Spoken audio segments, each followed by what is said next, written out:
మా ఇంటి అరుగుపైకి ఒక చిన్న పక్షి పిల్ల వచ్చిందండి. ఇది చాలా నీరసంగా ఉంది. దాన్ని పట్టుకుంటే దొరికేసింది. మా అబ్బాయి దానికి వడదెబ్బ తగిలిందన్నాడు. దాన్ని వెంటనే తీసుకెళ్ళి కొంచెం వాటర్ పట్టించి స్నానం చేయించితే పాపం చిన్ని పిల్ల చేతుల్లో ఒదిగిపోయి అలాగ భయంగా ఉండిపోయింది. దాన్ని ఎలాగా కాపాడాలి అని ఒక కవర్ తీసుకుని ఆ కవర్లో పెట్టి దాన్ని ఫ్యాన్ దగ్గర ఒక తాడు కట్టి దానికి ఎలాడేసి అక్కడ కట్టేసి ఉంచాను. ఉంచి కొద్దిగా బియ్యం వేస్తే అది ఏం తినలేదు. అలా నీరసంగా ఉంది. కాసేపటికి ఫ్యాన్ గాలికి కొంచెం బాగుండి బయటికి వెళ్ళిపోవడానికి ప్రయత్నిస్తుంది.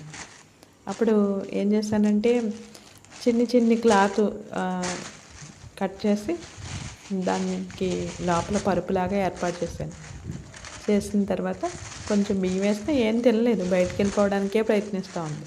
దానికి అప్పుడు బాగుంది. దానికి కొంచెం శక్తి వచ్చినట్టుంది. స్నానం చేయించేటప్పటికి దానికి కొంచెం చల్లదనం వచ్చి బయటికి వెళ్ళిపోయి దాని స్థానంలోకి వెళ్ళిపోవడానికి ప్రయత్నిస్తుంది అనమాట.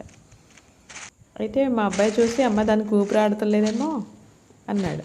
అలా ఏం కాదు అని ఆ కవర్ని అక్కడక్కడ కట్ చేసి లోపలికి బాగా గాలి వెళ్ళేలాగా కట్టాను నేనైతే కవర్ని. పాపం కానీ అది వెళ్ళిపోవాలి, దాని తల్లి దగ్గరికి ఏమో మరి వెళ్ళిపోవాలని చాలా ప్రయత్నించింది. అయితే మా అబ్బాయి వచ్చి ఇంకా దాన్ని వదిలేసాడు అనమాట బయటికి. నాకేమో భయం, చీకటి పడిపోయింది, పిల్లికి దొరికేద్దేమో, పిల్లికి తినేద్దేమో అని.